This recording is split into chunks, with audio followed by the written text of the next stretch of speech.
mudane madaxweyne jaamacadda ummadda Soomaaliyeed iyo guud ahaan jaamacadaha Soomaaliya maxaa leedahay jaamacadda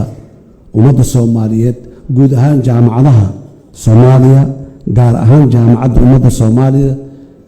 ummadda Soomaaliyeed inay xoog badan geliso horumarinta luqadda Sawaaxiliga oo ah luqadda East Africa ay leedahay haye Axmed Madoobe adiguna waa inaad Sawaaxiliga barataa I'm not a Kenyan, I'm Somali. Somali baana. horta wax in la barto luqad in la barto wax badan ay ku hirgelisaa qoom hadaad luqadooda barato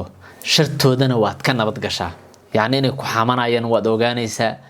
hadii aad isqabataan waa la doodi kartaa wax badan aad dhaxmari karaa waa la ganacsan kartaa marka luqadu waa muhiim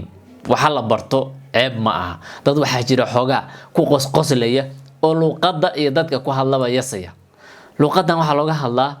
wadamo badan wadamadaas waxa kamid ah Comoros, Mayotte, Malawi, Zambia, waxa kamid ah DRC Congo, waxa kamid ah Rwanda, waxa kamid ah Uganda, Kenya, Tanzania, حتى Soomaaliya waa lagu daraa wadamo badan oo marka waxa jira luqadaas ku hadla oo waliba East Africa wadamo badan oo kamid ah hadaba waxay ku suurta gelinaysaa markaad hesho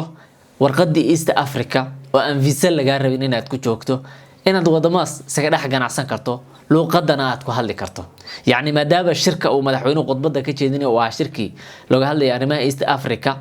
waa muhiim ay ahayd in la yiraahdo luqada la hormariyo dad waxay ka dhiganayaan qaab shactara oo waxay yasanayaan luqada iyo dadka ku hadlaba laakiin taas aniga waxaan qabaa waa qalad hadii maanta ku suurta galaysa wadamo badan in luqadooda barato bari wax badan aad soo kordhi kartaa turjubaana dadkaada u noqon kartaa waad caawin kartaa iyaga markay imaadaan aad wax badan u qaban kartaa macallin aad ku noqon kartaa luqadooda waxa la barto sideedaba in lagu qoslo meesha ma taalo luqadda Ingiriiska dabcan quraanna laguma fasirin laakiin waxa loo bartay in lagu shaqeysto tanna waxay u baahan tahay in lagu shaqeysto waliba Afrika looga shaqeysto waliba wadamo aadan visa kaaga baahnayn Ingiriiska wadamada ku tagay visa lagaaga baahan inta badan hadaa xitaa sharcigooda soo qaadato sharciyada Yurub iyo aad soo qaadato wadankaada ku soo laabatana wadankaadii baa visa kaaga baahan marka tan East Africa wadamada ku jiro dhan waad ku tagi kartaa ugana shaqeysan kartaa East Africa Soomaalida hadda ugu badan oo ka shaqeysatana luqadaas in badan oo inta badan waa yaqaaniin macaamiishooda iyo customerka wax ka gatana waa ay ku hadlaan marka af Soomaali bis ku hadashana customkaadu af Soomaaliga ula ekaanaya iyo cidaad wax gaarsiin karto